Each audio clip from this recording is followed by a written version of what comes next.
Welcome everyone to the second session of UN Behavioral Science Week. My name is Kash Ramli and I'm the Behavioral Science Global Lead at UNICEF.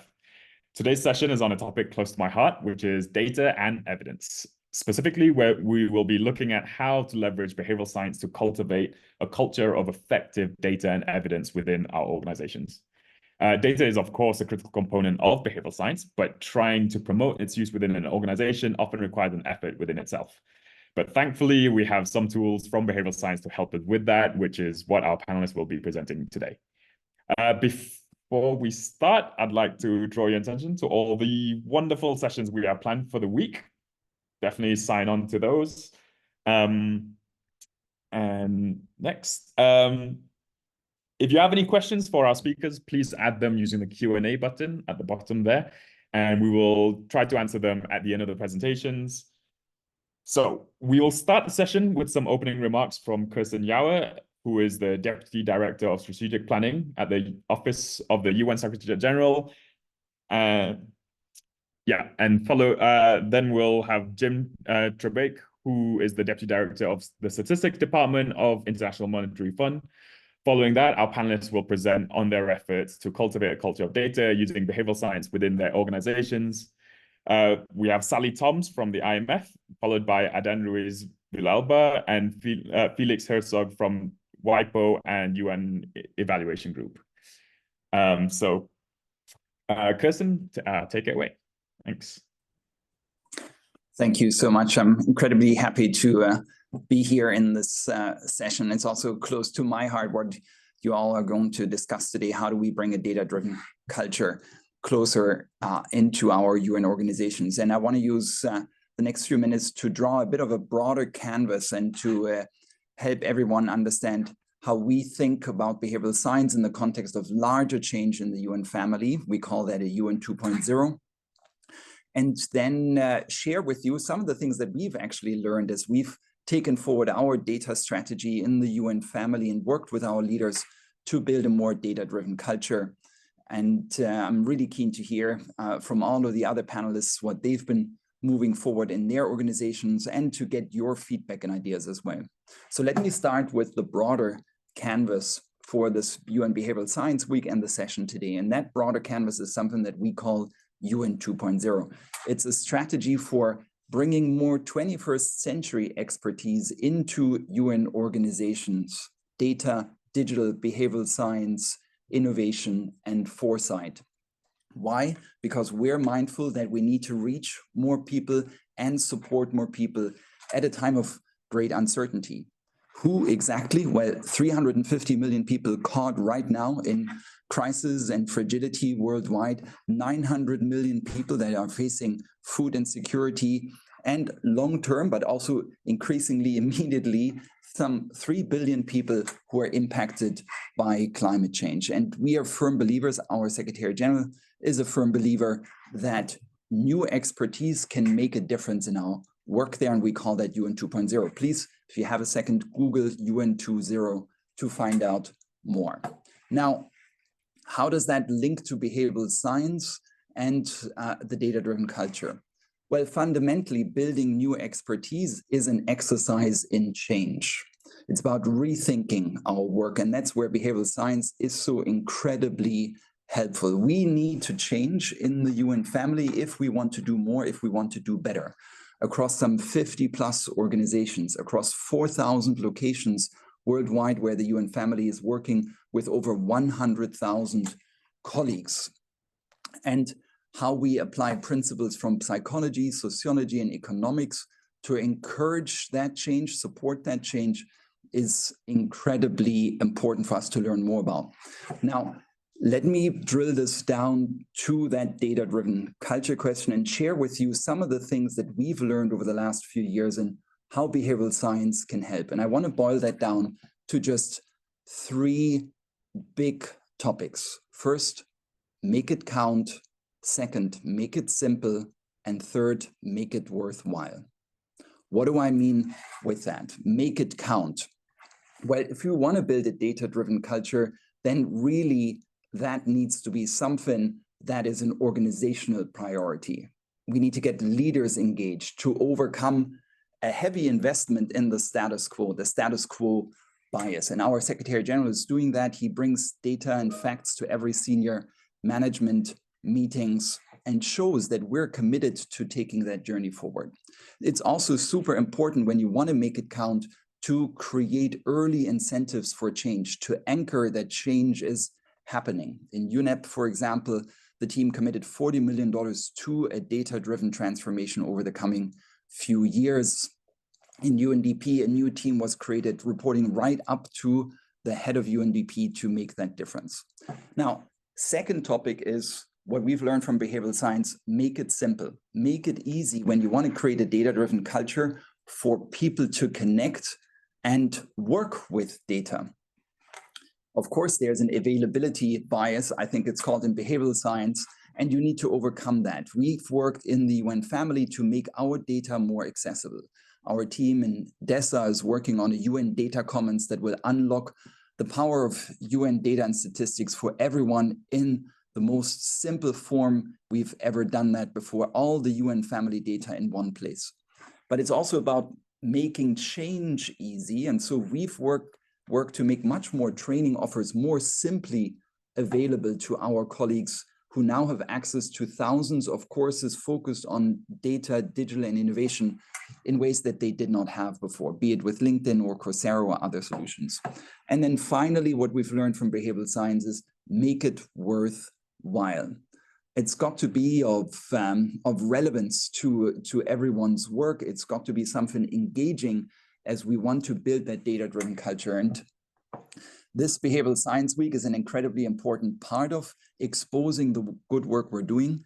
Just 4 weeks ago, we connected 16,000 colleagues and gave them an opportunity to share their work with top leaders across the UN family, show their best work in innovation, data, digital, and behavioral science and foresight, and then highlight those successes if you're a leader, so that all of your colleagues can understand how the organization is moving forward.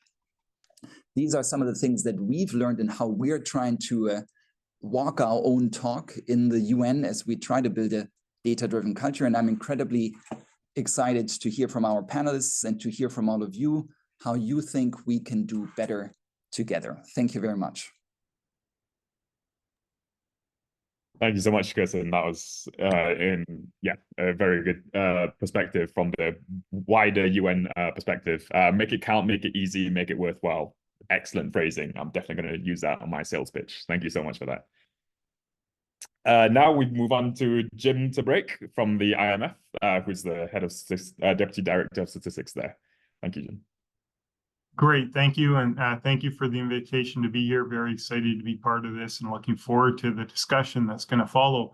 Now, I thought I would frame my opening remarks by sharing what I consider to be my personal journey into the world of behavioral science and how it positively impacts that work, which is the work of developing and using statistics and data.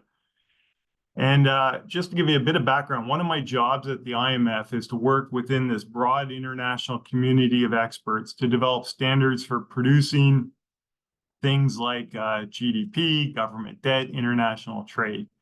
The development of these standards is a collaborative process that needs the input of individuals from across the globe to come and develop these standards. And when COVID-19 hit, this community that was used to gathering together quite frequently could no longer do so. And we needed a mechanism to continue to have conversations about these standards. And that's when we at the IMF, or within the statistics department at least, had an idea of developing a community platform, a community hub where we could essentially virtually gather these members together and exchange ideas, co-develop tools, talk about statistical methods. So we thought this was a great idea. And I was new to the IMF at the time when we had this idea. So I went to the IMF website and I came across a group called Creative Labs. And I thought, man, this is a great group to pitch an idea like this to. So I did what any good manager would do. I brought my solution to the team and expected them to implement my idea. And this is where my journey into behavioral science began. I must admit, I had no clue what this was, before I began this journey with Creative Labs. Now, the first thing that the Creative Lab team did was gently inform me that my thinking had a few flaws. The first flaw was my assumption that everyone in the community thought the same way. The second flaw was my assumption that not only did everyone think the same way, but they all thought exactly as I did. Now, they convinced me that understanding behaviors and designing solutions that consider these behaviors are the keys to success, even in a field as mundane as statistics and data. The team enlightened me on things like personas, gamification, wireframes, personal versus public discourse, the importance of terminology, branding, and design. And I watched them organize several sessions with the global network of economic statisticians to better understand their needs and behaviors, how they would like to engage with each other, and the resources provided by international organizations to help them do their jobs. Most importantly, they taught me that the initiative's success is not about the content of the website or the tool and the idea that if you build it, they will come, but it's about designing something that considers how people want to engage with that content and with each other. So let me close with a second recent enlightenment that I've had, in which I think the intersection between behavioral science and data is key to developing a data-driven culture. I was at a recent event discussing the launch of a dissemination platform. One of the key takeaways from that presentation was that our role as statisticians, data producers, is not to just disseminate data. Our role, beyond producing the data, is communicating the data. We need to understand how individuals interact with data to communicate it effectively. Consider something like trust in data, which is a very important thing right now. Trust is, in fact, everything in the world of statistics. If someone doesn't trust your data, they will not use it. As data communicators, we want to do it in a way that builds trust in the data to maximize its use and impact. We need to communicate quality and transparency as much as the actual data point. To do this, we need to understand the underlying mechanisms that drive human actions, decisions, and interactions within different contexts. We need to understand how they engage with data to design our communication in the most impactful way. So if we want to ensure data are used to make evidence-based decisions, we need to understand how humans interact with that data. And that's where we really see the interaction between behavioral science and data. So I'll end my remarks there, but I very much look forward to the discussion that's going to take place and some of the insights that we're going to draw. Thank you. Thank you so much for that, Jim. That was excellent anecdotes on the value of marrying both behavioral science and data together. And we'll follow on from that with your colleague, Sally Thoms, to tell us from her perspective what that experience was like. Over to you, Sally.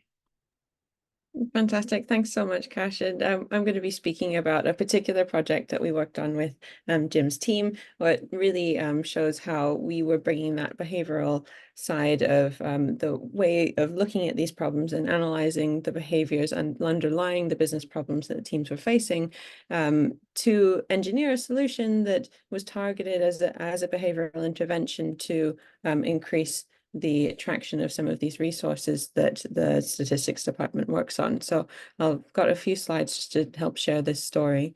The main thing I think that I want to clarify here is that we're talking about big data at the institution, and big data at the IMF, and the way that we speak about it isn't just large data sets, but also kind of innovative, considered to be non-traditional sources of data that are outside of the regular sort of pool of resources that the IMF economists and statisticians that we work with might typically reach for when they're developing their models or looking to support the policy work that our institution generates. The non-traditional big data resources are very, very powerful and, of course, rapidly advancing as a tool that institutions like ours can help leverage when it comes to facing considerable data gaps in the work that they do to support particularly some regions in the global south as they are seeking data to support their work. However, in an institution where accuracy and the reliability and credibility of data is so important, we often see that these non-traditional data sources that are available through, maybe some kind of resource that's developed in the private sector or any other in academia and so forth, these resources are somewhat underused. They're championed by a minority of staff, we found, but they're not yet integrated into the majority of the work that the institution is doing. So we find that the majority of the formal bread and butter work that our colleagues are doing in the institution continue to be done using these traditional sources of data, in many cases the data that comes directly from country governments or other third-party providers. And in certain applications, these non-traditional data sources could be really presenting themselves as a compelling alternative. And we wanted to work with the team who's responsible for supporting these resources to understand how we could help drive further use. So we really understood from our perspective that to do that, it's critical to understand the human behavior underlying the hesitancy to use these resources. We understood that building the need for these actually building the need for the use of these resources really necessitates breaking the established routines that people have for which resources they reach for by default. So the established workflows that people are using, they are established workflows because they're keeping people employed. The reason why they have used these resources in the past have been sufficient for the work that they do. And so to break that really necessitates some kind of disruption to the workflows that they have.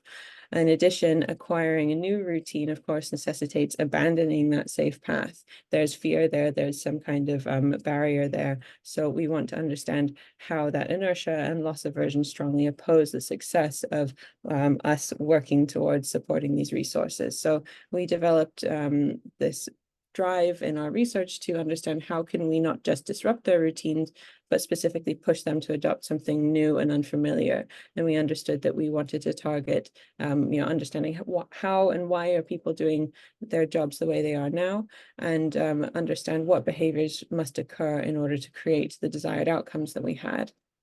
And some of the interesting findings that we had, because what we actually undertook was a series of interviews with a variety of staff across the institution in a large variety of roles and a large variety of kind of touch points with these data sources, whether they were using them or not using them. We understood that there's a spectrum of types of users at the institution. We have, of course, the power users who self-activate and seek out support proactively on their own account when it comes to trying to use these resources. We find that there are occasional users who are maybe leaning on data cores only when needed, who have really isolated experiences with particular projects. And then there are non-users across the institution who consider to avoid this kind of resource entirely. They avoid ever coming into contact with it because they consider that it's not for them. It's not aligned with their identity and the type of work that they do in the institution. So they're not even willing to try and consider and integrate it into their work. So we understood from there that it's important to not treat your entire kind of user pool as a homogeneous whole, and instead create different interventions for different user types. We understand that there's different return on efforts for each user type, which necessitates aligning the interventions to the most important desired outcomes for that user group. And when it comes to using these insights to help the team that we're working with to develop an intervention that will actually target these the outcomes that we want, we understood that from an institutional standpoint and from an efficiency standpoint, moderate success is good at scale. We don't necessarily have to be turning everyone into a power user. So we targeted our intervention kind of recommendations towards the building of that moderate success. We also have, apologies. We also have some insight into the enablers that can continue to push this behavior change that we're looking for to further drive use of these new resources. And we understand that, first of all, kind of as was said earlier, it's very important to make it easy. We understand from Kurt Lewin's field theory that, you know, in order for these disruptive efforts to work in the context of all of the many, you know, kind of broad and constantly changing field of psychological and environmental factors at play, these efforts need to make the desired behavior, in this case, use of big data, easier than the current workflow. So in a situation like in our institution where barriers are inherent, you're never going to be able to dramatically increase the amount of free time or time available for users to experiment with data. We're not going to be able to reduce the amount of work that they have on their plates, that they have to prioritize amongst. Instead, we should be considering how to increase the incentives to use big data. And also at our institution, we recognize the power of hierarchical support, the support that direct supervisors can provide and their direct supervisors and up the chain all the way to upper level management for the use of this kind of resource can really be a huge driver and enabler in our institution. And then secondly, making it relatable. We find that in many cases in an institution like ours, some of the kind of standard ways of promoting a resource is to create a large-scale showcase of effective use of it, really trumpet it from the rooftops as a really broad and wide outreach kind of method. However, we really, in the course of our studies, identified the power of social proof in this context, especially social proof experienced organically. In many cases, when staff are observing this kind of resource being used by a peer in a setting in which they consider that to be a relatable kind of application of this data for work that's somewhat correlates to the work that they do, then that's going to be a much more powerful driver than an institution-wide seminar on the topic. And also the one-to-one replicability of the use of big data, just because of the nature of the work, it's very unlikely that, you know, if you observe a peer using this kind of data, that you'll be able to, you know, just immediately grab exactly what they did and use it in exactly the same way. There's far too much variance in terms of the topics and the type of work that we work on. So instead, it's much better to aim to align with the personal identity. So think of a way that you can say, well, that work that they're doing is not exactly the same thing that I'm doing, but they are very much in the same sort of position in the institution. They are very much of the same sort of identity as me. So if they can do it, then so can I. And just a final word to close about the ongoing learnings that we have, because this is not a finished project. This is actually kind of a midpoint report following some initial research, because we are still working to design and implement the solution to this, that we recognize, and I think this was said in an earlier talk this morning, that it's really important that the implementation team is able to feel ownership of the intervention. And so we find that it's even, you know, very important for us as practitioners in this space to be understanding and sympathizing and working with the behavior of that implementation team to ensure that solutions can be managed and implemented effectively over the long term. So we want to understand how we can apply these learnings to avoid things that can be considered as more old-fashioned or business as usual solutions, and align with that behavioral model to maximize value. So I'll stop there, but I'm very interested to continue the conversation. Thank you so much, Sally. That was fascinating. I love the use of personalization in designing interventions. That's excellent. Then looking forward to hearing the final results.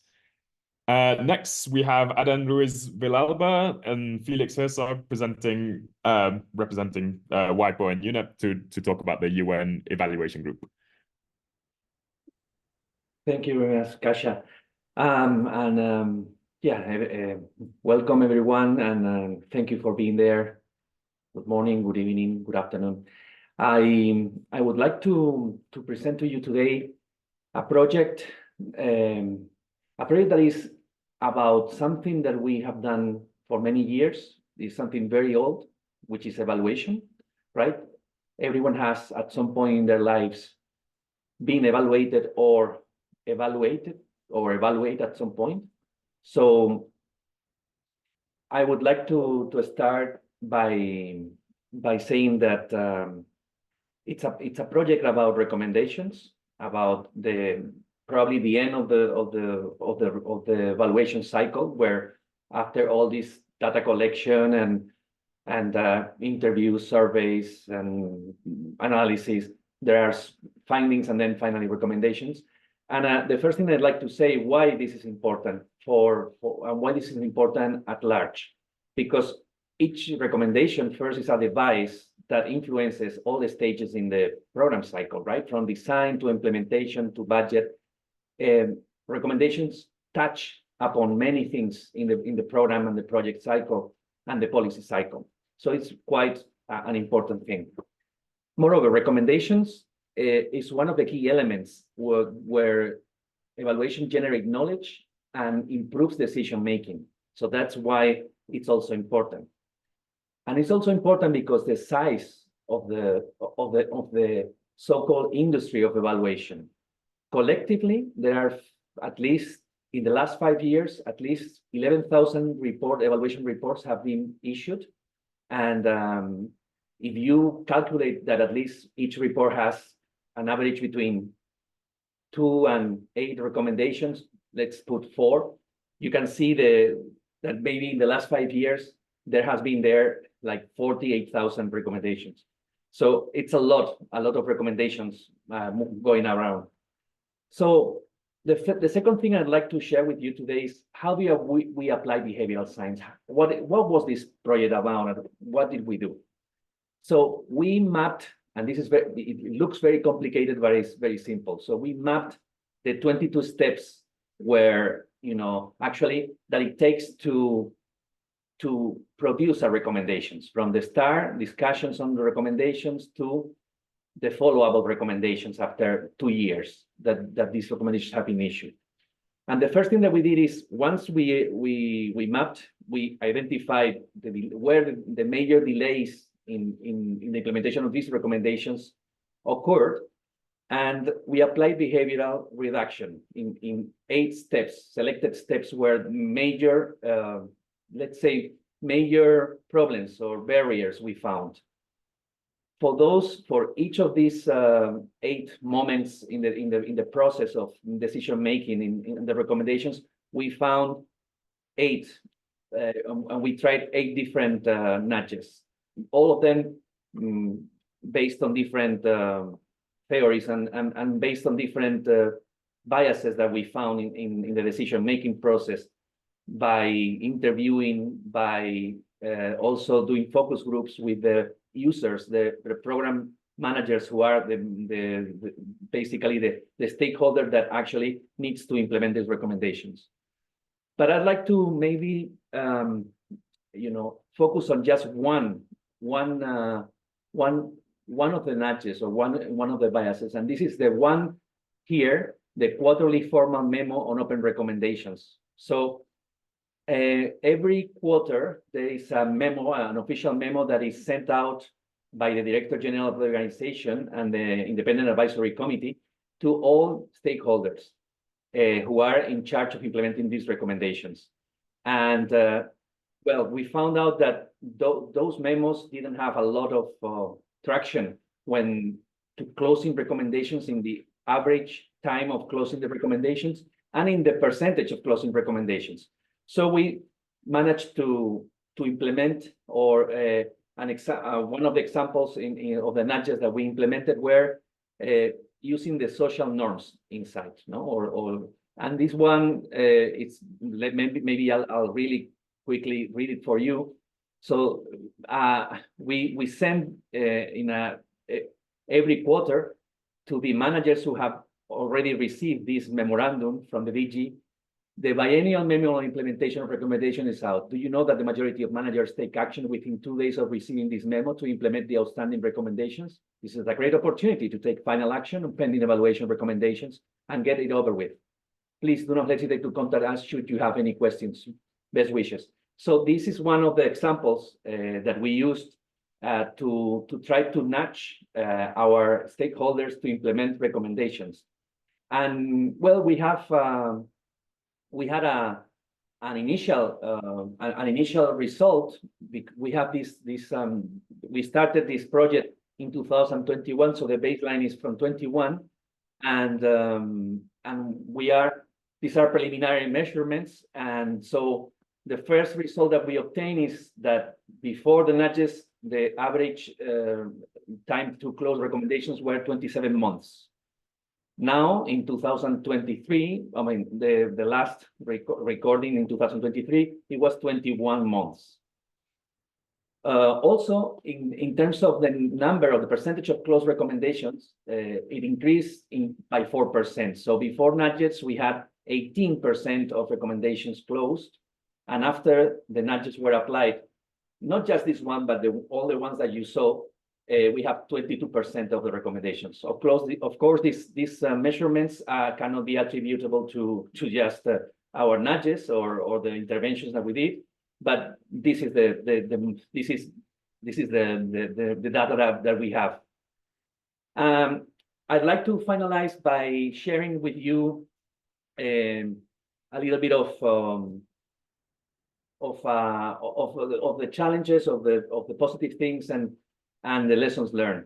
So perhaps the first thing I'd like to say is that this project is the result of a collaboration between Julia Engelhardt, who is also here, Felix Herzog, and behavioral scientists from INACH and Behavioral Insights team. So we have actually developed a way to do evaluations where we integrate behavioral insights in the cycle that I showed you at the beginning of the evaluation, from design of evaluation to reporting and implementation of recommendations. And this is available in our website. Perhaps the first thing on success, the results of the interventions are positive and promising, even though I cannot claim that these are because of the nudges, right? And because of limitations in the way we measure in our data. The field of evaluation is it has appetite, so there is a potential expansion of this behavioral science into a field that is quite key in what we do in the UN. So, and it has a lot of potential if we could improve our evaluations so they can have a better impact in the policies that are implemented and the programs. In terms of challenges, like many innovations, it's difficult. They are difficult to start. You don't know exactly. First, you don't know exactly what you are doing, but then after a little bit of training and the help of behavioral scientists, we actually got to be quite knowledgeable on the area. And but the problem is that we didn't have any resources, almost any resources, because there were less than 30,000 to do the whole thing. So we lack of champions and limited. In our organization, the culture of measuring is limited. So sometimes we measure things that are not important. Sometimes we measure things that are important. So we didn't have enough data. On the lessons learned, I would highlight that it is very beneficial to work together with behavioral scientists and evaluators, because they are actually they do a lot of synergistic work. I would encourage everyone from the point of view of the project that designing, implementing, and measuring so you could scale up is the way to go, and that's something that everyone knows. That just to remind that is important. That was important for us in this case, and that is important to also create a behavioral science culture in the organization, which is not yet hasn't yet happened. So the last thing I'd like to say is that through the policy influence working group of the United Nations Evaluation Group, we are, together with Felix, trying to expand this approach across all the different UN organizations and evaluation offices around the UN system, more than 50 right now in the United Nations Evaluation Group. Thank you very much. Looking forward to your questions and so on. Thank you so much, Adan. That was great. You can stay on camera. Also, yeah, speakers, please come back on camera and we can try and tackle some of these questions together. Cool. I guess let's go with one of the top questions, which is regarding data. It sounds like economists and statisticians work in this area. Would a psychologist with statistical know-how also bring something unique to the table? And if so, would they be a better fit for some type of problems relative to economists/statisticians? Would anybody like to take that one? So I'd actually like to introduce my colleague, John Burkhart. He's a neuroscientist who works with me at the IMF Creative Lab, and I think he's got something to say here. Perfect. Thank you, Sally. Hello, everybody. Thank you very much. This is a great question. To some extent, everybody from a scientific background at least should, one would hope, come with at least a rudimentary knowledge of statistics and data science. If not, then they really need to, somebody needs to talk with their thesis committee and something is wrong. That being said, it's fair. Data scientists and statisticians absolutely, their bread and butter is the acquisition and interpretation of data. Where a dedicated behavioral scientist, and I specifically am not using the term psychologist here, where a dedicated behavioral scientist contributes to this conversation is, what do you then do with it? Data does not in and of itself tell you what to do. Data does not tell you what a conclusion is. Data is data. If we go back to the wonderful Mark Twain quote, you know, there are lies, damned lies, and statistics. What a behavioral scientist can contribute is, okay, what does this information setting or information context tell us about what is going on? How does it answer the question that we put forward? And from that, how then do we design an intervention to create a conversion in one direction or another? So that's, I think that a dedicated behavioral scientist absolutely has a place in any kind of economics or statistical team. Thank you, John.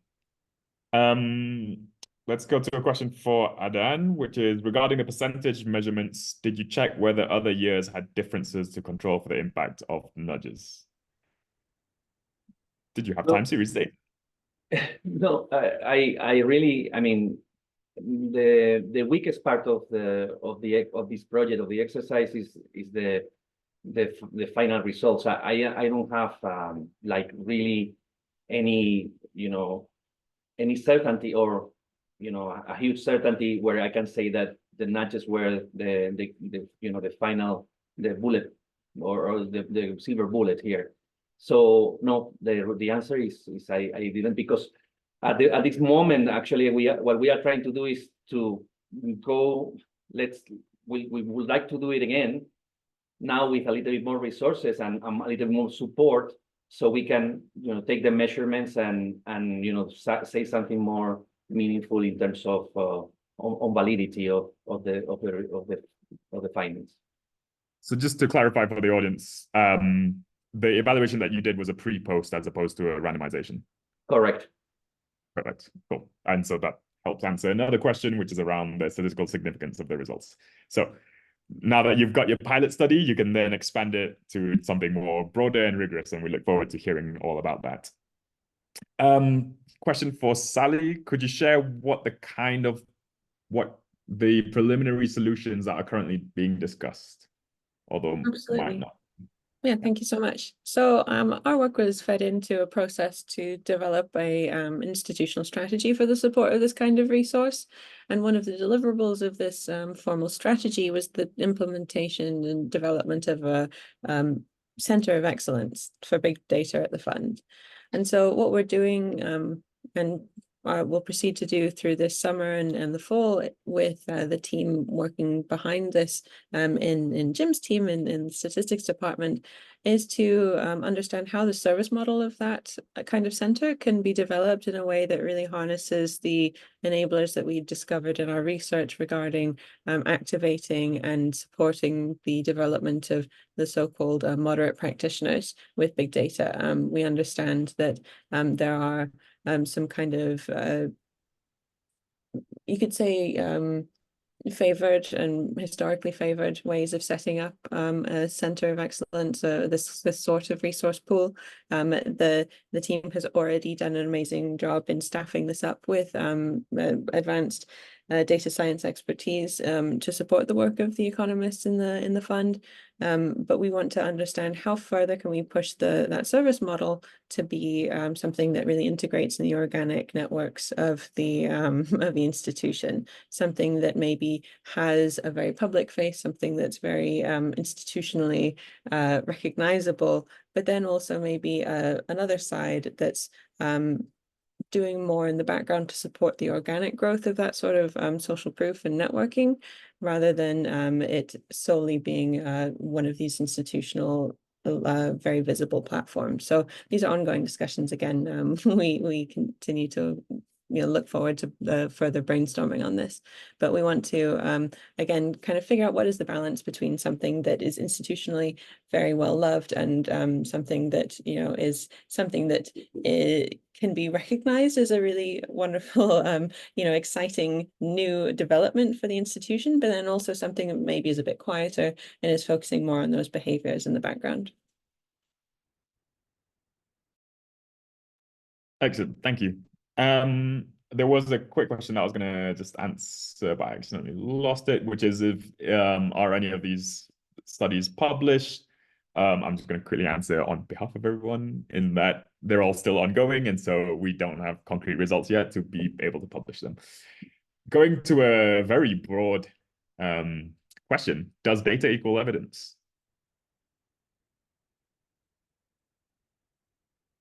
Can you have evidence without data, I guess?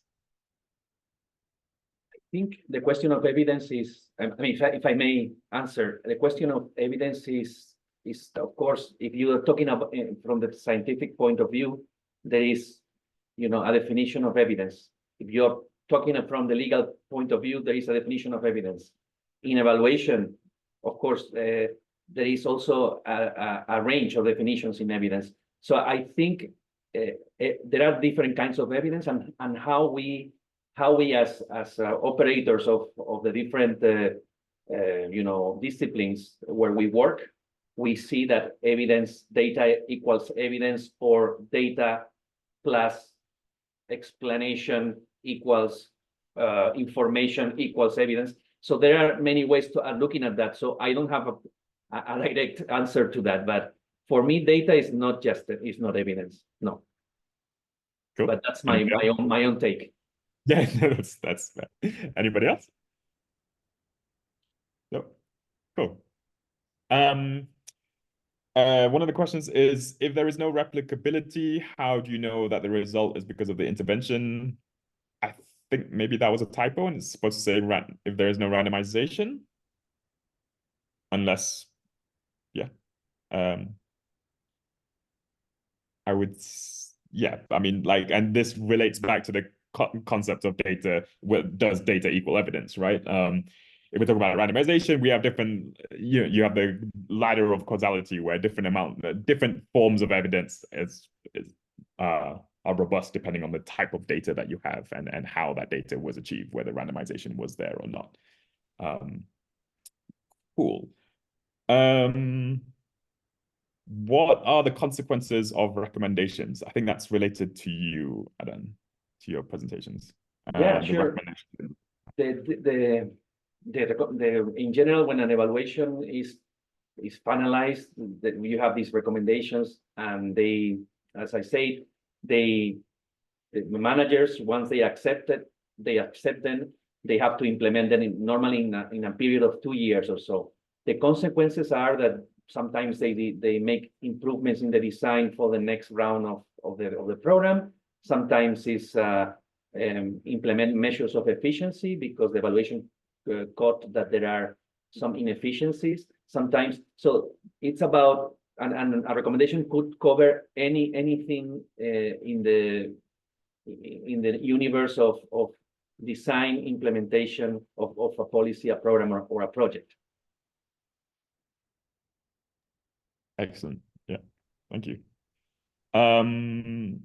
Top voted question is, what of behavior more important or why? Okay, which is more important, the what of a behavior or the why of the behavior? Please reflect. Maybe I can start on this, John, as I know you and I have had extensive conversations about this. In a lot of the practices that we do at the Creative Lab, we structure our initial research around modalities like interviews, and in many cases that means that a lot of what we're hearing is the self-reported reflections on their behaviors and the kind of reasoning behind it. We do find this very interesting, but ultimately it's not the same as the power of being able to observe actual behavior in the case. And so the what is really kind of something that we try and chase when it comes to how we design research. We want to be able to make sure that we're able to kind of gather that unfiltered what when it comes to understanding actually what's happening and where people are encountering the sorts of problems that we're seeking to understand more about. So just from a kind of research design standpoint, I'd say that, you know, the what is potentially kind of elusive for us sometimes, just because of the constraints that we have when it comes to conducting the research that we're doing. But I'll turn it over to you now, John, because I know that you know there are some serious points on this that you'd probably like to share. Yeah, this is an area in which I have a lot of thoughts. I will offer that in the behavioral neuroscience field, the what and the why are inextricably connected. There really is no one without the other. If you look at two individuals that are engaged in the act of running, you can say that the what is identical, but if one of them is competing in the 200-meter dash in the Olympics and the other is running to get away from a bear, they may be physiologically equivalent, but behaviorally, these are fundamentally inequivalent actions. And so you really can't dissociate these two elements. I like to sort of open conversations with people in marketing and creative groups when saying, I don't care why people are doing things. I don't care how they feel. How they feel doesn't matter to me. I want to know what they're doing. Now, I say this largely to, you know, shock the room a bit, but it's true. The what is the why, but you have to have a sufficiently nuanced and granular understanding of what the what is. And wow, that was a strange sentence. So I'll yield to anybody else who'd like to comment on this. Anybody else? Yes, No.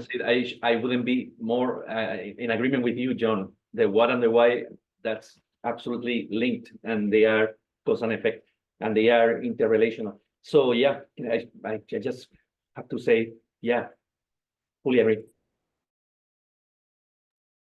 Cool, thank you. A question on early incentives for adopting the behavior. Are there any examples any of the speakers could share? I guess incentives within an organization. How do you encourage people to be more data-driven? What incentives can you look at?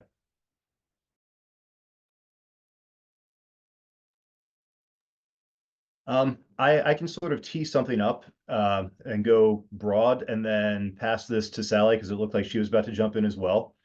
I'm simply going to start with, we need to be very, very careful when we talk about incentives versus reinforcement, because these sound like they're the same thing. They sound like they're related, but they're really not. Incentives are punctate. They occur once or on very infrequent schedules, and they are known what the contingency is to obtain them. They are a very good way of getting people to sample a behavior. They are a terrible way of getting somebody to adopt a behavior. And if we want to get people to adopt a behavior, we need to look at reinforcement or easing of barriers downstream. So this is just sort of a cautionary consideration before we go into specific examples. All that said, if sampling or a single instance of an action is all that you need, then incentives can be very effective. But for acquisition, we really need a more broad intervention. Yeah, thanks so much for that, John. And I think this kind of goes back to what you were saying about reinforcement. And I think one of the things that we just see so powerfully in our institution is the power of enabling staff to feel that they have the support and the permission, let's say, of their immediate supervisors to be engaging in something new. There's always a cost benefit analysis is going on anytime people who are as busy as those who work in all of our institutions, when they're considering to try something new, they really have to be able to ascertain that this is going to be worth that investment of time and effort, especially when it comes to considering something that's unfamiliar and unknown. So we really see that that kind of reinforcement of enabling having that manager buy-in in a long period of time, and whatever we can do but this kind of goes into that intervention design sort of thing as well, is what can we do to help that communication? What can we help to make it less of a burden for a person to be able to have that conversation with their manager? And also, how can we set an environment to maybe promote or support the manager in being more receptive to that conversation? That's something that we've seen as being a pretty powerful lever in our organization. Yes, thank you. If I may complement to that, I think the key is here for us in the work that we do on evaluation is beyond incentives or reinforcement. It's really the ownership. It's really to engage as early as possible with the people that are going to be in this process so that they understand it. And here is where we come to make it simple and make it worthwhile. So the better and the more powerful you communicate from the beginning, you make it simple, you make it playful, then you will be engaging with that. If you come with rules, with statistics, with really like difficult data for them to digest, I think there will be this distance between the person you're going to engage with. So I think from my experience, it's really investing a lot of time at the beginning of the processes of engagement, and then you can really try to create this bond. And that's where the behavioral part is so important, also the interrelation thing. And I think you said also that people would have to relate. So it's really about creating also this social dimension for the change, which in the end makes it more powerful. Thank you. And yes, as both of your presentations showed, like the behavioral barriers to this is not necessarily a purely motivational thing. It's not that people are inherently against data and need to be incentivized to adopt these behaviors, but it's about increasing capacity and understanding, and thus that will lead to the desire for it. Cool. In evaluation, was there a place for feedback, and how people can be trained to provide constructive and continuous feedback through behavioral science? So I guess once they have adopted that behavior, then how do you keep reinforcing that, as John Felix, raised? I would, if you don't mind, I would leave this to you, because I think you are the expert in this one. Yes, so basically, if I understand correctly, the question if there is feedback during the evaluation process, and yes. So basically, as we do the process of evaluation, so the different stages, you create the terms of reference, then you have the interviews, and you prepare an initial report, which is kind of gathering the different data from different data sources. So you have to triangulate the data to ensure that only the evidence that comes from at least 3 data sources is repeated, so that can really count it as an evidence in the report. What do you do with the report? Normally, you do have a draft report on that, which is kind of shared with the stakeholders to receive really the feedback. So there, what we do is, if there are differences in opinions, we try to really discuss them and to see how it could be best reflected. And then actually the approach which is most important is the transition from actually the findings to the recommendations. So there is, for example, the tendency to do like recommendations workshops. So basically where you sit together and based on the evidence that you have that this report has created, you craft them together. So to create more ownership, as I just commented before, and this ownership that is created actually is the process of really taking the feedback from the stakeholders, but at the same time making sure that the key elements from the report, the key evidence that the evaluator, which is in the end an independent expert that comes from with these lenses, from the external lenses, can be gathered and put them together. And basically the transition is how you do like a set of recommendations that are meaningful, relevant, and how you translate them with senior management into an action plan that is really implementable and that will not create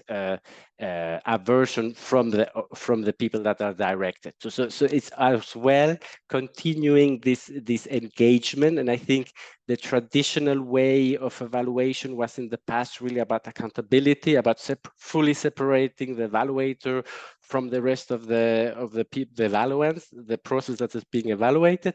But right now, in terms of impact, it's just about really bringing them together and trying to really focus much more on the lessons learned, on really improving the processes more than really just before really ticking the boxes about the rating, how well did the program. So it's really about the change, really about engaging. And yes, there is feedback and there's a lot of conversations there until we pack something that can be powerful.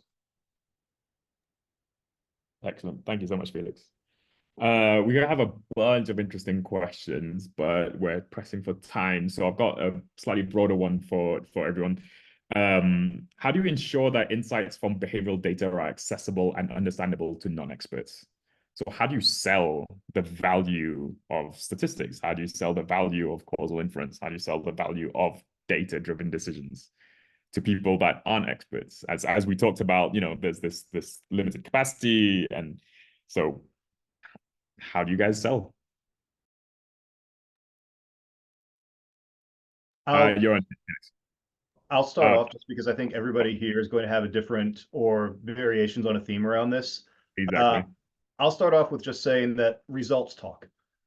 This is intrinsically a challenging pitch to anybody who is not in the space or at least adjacent to the space, because you're trying to convey that your brain doesn't work the way that you think it does, and we understand how your brain works better than you do. This is not something that people like to hear. This provokes a great deal of what's called reactance. So results. Basically, the ability to come forward and say, here's a project that was done. Here is, in a broad sense, how we contributed to it. And these are the sorts of outcomes that we were able to achieve with it. That's, in my experience, the best way to drive acceptance without creating challenges to personal autonomy and agency. Excellent. Thank you. Felix? Yeah, so basically it aligns really nicely to what John just said. So basically, yes, so results is the key, and how you present them. For example, at UNEP, what I'm doing, I'm just working on infographics, I'm working on dashboards that are really easily understood. And what does it matter? What was, and senior management, at least in UNEP, always talk about shifting the needle.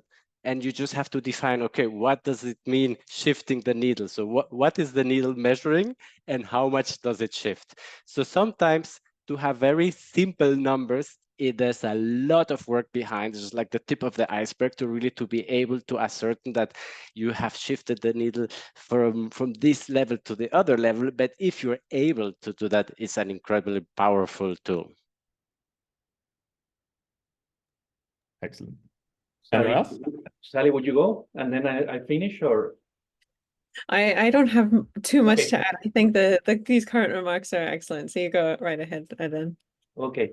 No, I have to 4 words. First, creating meaning and creating something for them. So in any process of where you request someone to be part of, you need to create something that is exciting or that is valuable for them. And this is part of what we do at the beginning on this commitment, creating this ownership and linkage. That's it. Amazing. Thank you so much. And just as we hit time, perfect. Apologies to everyone else's questions. I think a couple of the questions is about like early career stuff. I would recommend watching some of the previous sessions we've had where this is covered, and there's some excellent advice from some brilliant people there. I'm not referring to myself, I'm referring to some of my colleagues. But yeah, please do check those out because there's some great advice there. Thank you so much to all our great speakers today. This was super fascinating and really interesting to see how data and evidence is being sold across the UN through all these different strategies and how behavioral science can help facilitate that. Yeah, thank you so much, everyone. Have a lovely day. Thank you. Thank you so much. Bye-bye.